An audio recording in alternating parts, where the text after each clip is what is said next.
राहुल गांधी की भारत जोड़ो यात्रा के माध्यम से कांग्रेस पार्टी ने क्या अपना वो मकसद पूरा कर लिया है, जिस मकसद के लिए कांग्रेस पार्टी ने घोषित तौर पर भारत जोड़ो यात्रा निकाली थी।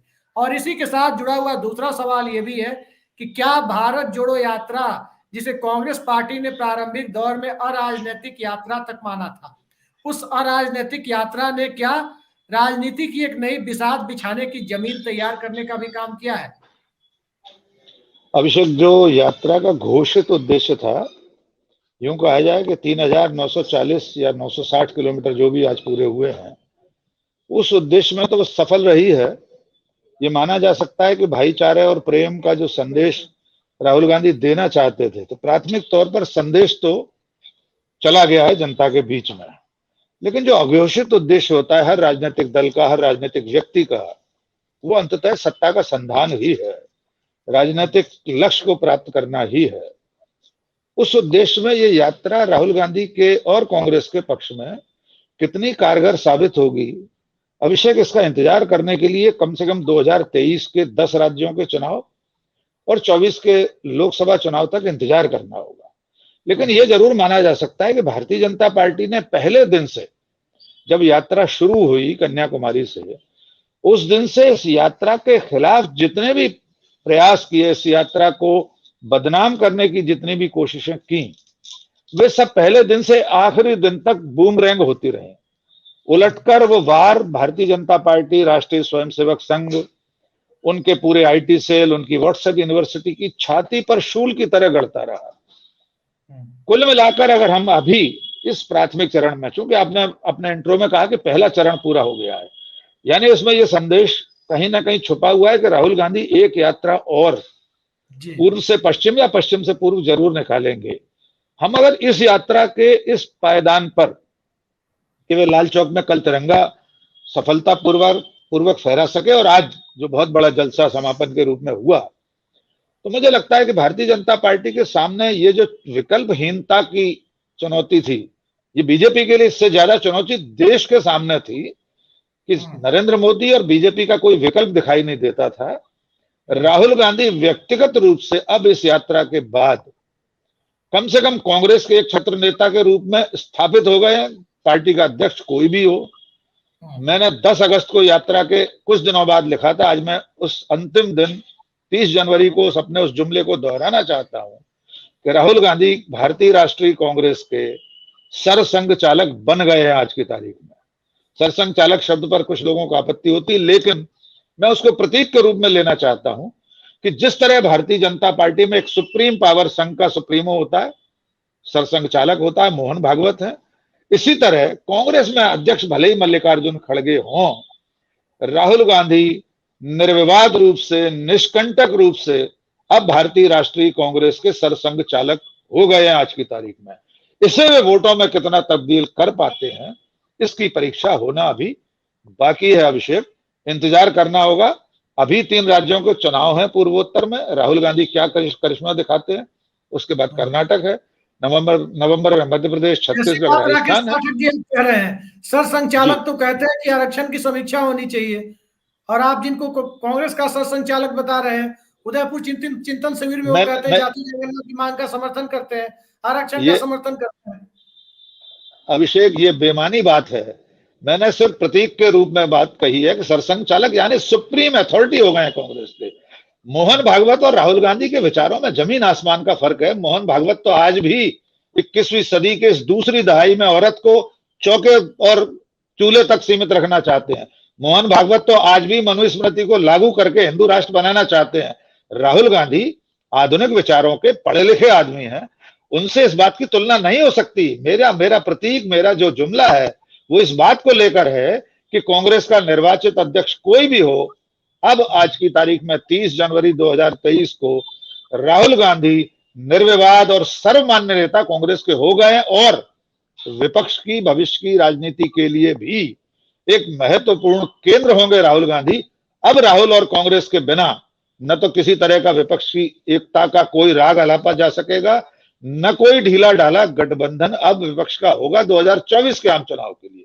जी अभिषेक, एक बड़ा मौजूद सवाल सुशील जी ने उठाया है। खैर यही सवाल मैं आपसे पूछने भी वाला था।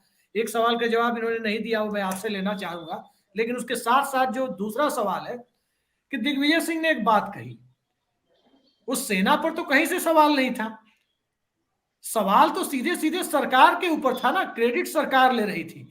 अब बोफोर्स के ऊपर सवाल उठा तो क्या बोफोर्स के ऊपर, क्या एयरफोर्स के ऊपर या आर्मी के ऊपर सवाल तो नहीं था ना, वो सवाल या बोफोर्स की कार्य क्षमता के ऊपर तो सवाल नहीं था, ये सवाल तो सरकार से पूछा जाता है।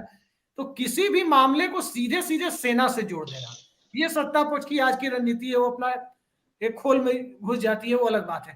कांग्रेस पार्टी को जहां डिफेंड करना चाहिए, मजबूती से खड़े होना चाहिए, वहां कांग्रेस पार्टी उस बयान से, उस नेता से पल्ला झाड़ लेती है।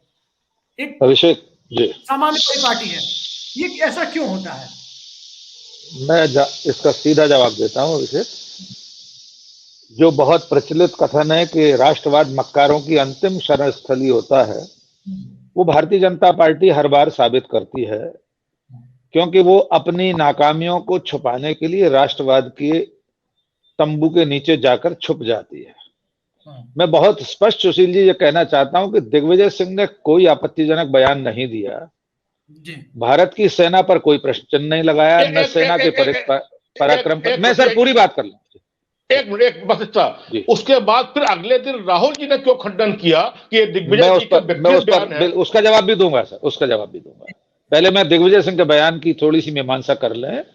नंबर एक, भारतीय जनता पार्टी केंद्रीय गृह मंत्री, रक्षा मंत्री दावे के साथ बालाकोट के स्ट्राइक में मृतकों की संख्या बता रहे थे। दुनिया की किसी एजेंसी ने आज तक साबित नहीं किया कि बालाकोट में कौए के सिवा किसी की मौत हुई थी हमारी स्ट्राइक में। मैं बड़ी विनम्रता से बता दूं, मैं सैन्य विज्ञान का विद्यार्थी हूं, मैंने भारतीय थल सेना से डिफेंस करस्पॉन्डेंस कोर्स किया है, मेरा डॉक्टरेट मिलिट्री साइंस में है। मुझे किसी फर्जी भारतीय जनता पार्टी और किसी नकली महानायक से राष्ट्रभक्ति का प्रमाण पत्र नहीं चाहिए। लेकिन जब देश का प्रधानमंत्री कर्नाटक के विधानसभा चुनाव में पिछले पहली बार के वोटरों से पुलवामा के शहीदों के नाम पर वोट मांगे देश का प्रधानमंत्री, अपने भाषण में यह कहे कि आपका जो 18 साल के बाद पहली बार वोट देने जा रहे थे, उनसे जब देश का प्रधानमंत्री ये कहे क्या आपका पहली बार का वोट शहीदों के नाम पर नहीं हो सकता, पुलवामा के शहीदों के नाम पर नहीं हो सकता? जो Bharatiya Janata party surgical strike की तस्वीरें, सेना के अधिकारियों की तस्वीरें, सेना के असलहे की तस्वीरें अपने चुनाव अभियान के होर्डिंग, पोस्टर, बैनर पर छापती हो, तब सेना का अपमान नहीं होता?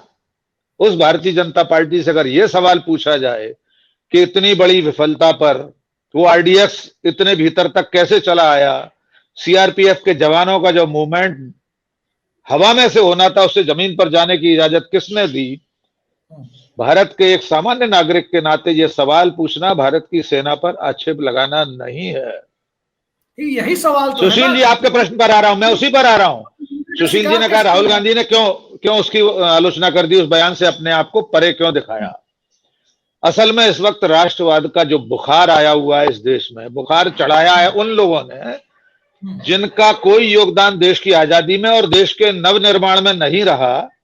उनका मानसिक और राजनीतिक सामाजिक दबाव इतना है कि जो सही बातें हैं उन पर भी राहुल गांधी या कांग्रेस पार्टी अपने लोगों के साथ स्टैंड नहीं कर पाती। मैं असहमत हूं राहुल गांधी और जयराम रमेश के इस बयान से कि दिग्विजय सिंह को वो बयान नहीं देना चाहिए था, उनका निजी बयान था। मैं 4 PM के आपके इस स्क्रीन पर, इस चैनल पर पूछ रहा हूं कि देवेंद्र सिंह डीएसपी ने जो कहा था उसकी पड़ताल आज तक क्यों नहीं हुई? मैं उसी पे क्या कोई जांच भारत सरकार ने बिठाई कि वो आरडीएक्स कहां से आया था वहां तक? वो गाड़ी किसकी थी जिसमें आरडीएक्स रखा हुआ था? क्या इस देश को सचमुच में यह जानने का हक नहीं है कि हमारे जवान, 40 जवान बेवजह कैसे शहीद हो गए? इसका जिम्मेदार कौन है? और वो पार्टी, उस पार्टी का मुखिया जो देश की आंतरिक सुरक्षा पर हमले के समय गुजरात का मुख्यमंत्री होते हुए गेटवे ऑफ इंडिया मुंबई में चलते हुए ऑपरेशन में, जब ये महादेश मुंबई पर आतंकवादी हमले को बर्दाश्त कर रहा था, उसका सामना कर रहा था, उस वक्त गुजरात का मुख्यमंत्री वहां से कुछ 100 मीटर की दूरी पर प्रेस कॉन्फ्रेंस करके सरकार से सवाल उठा रहा था, वो था सेना और हमारी सेनाओं पर, हमारी सुरक्षा व्यवस्था पर सवालिया निशान लगाना, वो था अपमान चलती हुई कार्रवाई में। आप कल्पना कर सकते हैं कि पूरा देश पूरी रात, हम और आप, मयूर भाई, आप सब लोग जाग रहे थे पूरी रात मुंबई के ऑपरेशन में, और गुजरात का मुख्यमंत्री आकर प्रेस कॉन्फ्रेंस कर रहा था गेटवे ऑफ इंडिया पर। वो हमारी सुरक्षा की सारी तैयारियों पर सवालिया निशान लगा।